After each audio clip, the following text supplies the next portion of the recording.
Hai, selamat datang ke laman Facebook Apa Kata Wanita Zamzarina, dan saya sendiri mengucapkan terima kasih kepada anda menjadi sebahagian daripada komuniti penonton dan juga peminat Apa Kata Wanita bersama Zamzarina yang bersiaran secara langsung dari TV1 pada Ahad jam 2 petang dan juga ulang siarnya pada hari Jumaat jam 2 petang.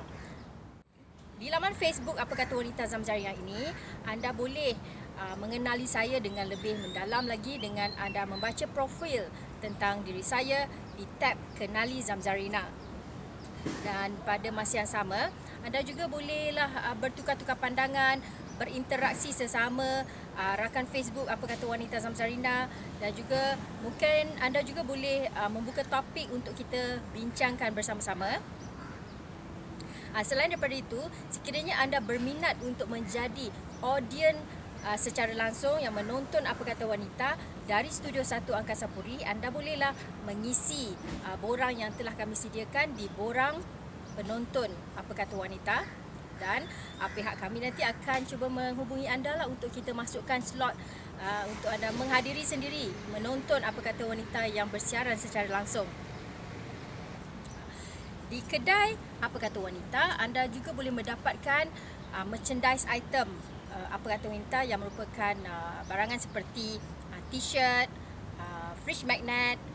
Kita akan adakan banyak lagi, pelbagai lagi barangan merchandise seperti mug, keychain dan sebagainya yang kami akan sediakan di kedai Apa Kata Wanita, dan anda boleh membelinya secara online. Kalau anda terlepas episod Apa Kata Wanita yang lepas, tak mengapa, jangan risau. Anda boleh menontonnya secara online juga melalui YouTube, dan anda hanya klik saja di tab YouTube yang ada di laman Facebook Apa Kata Wanita Zamzarina. Akhir sekali, untuk anda terus berinteraksi dengan saya sendiri, ikutilah Twitter saya di Twitter Zamzarina Zamri. Teruskan memberi sokongan kepada program Apa Kata Wanita Zamzarina, dan saya amat menghargai segala sokongan yang diberikan oleh anda semua, dan anda juga boleh memberikan pelbagai idea-idea menarik untuk mungkin saya bawakan untuk dibincangkan secara langsung dalam Apa Kata Wanita. Yang itu sekian, terima kasih.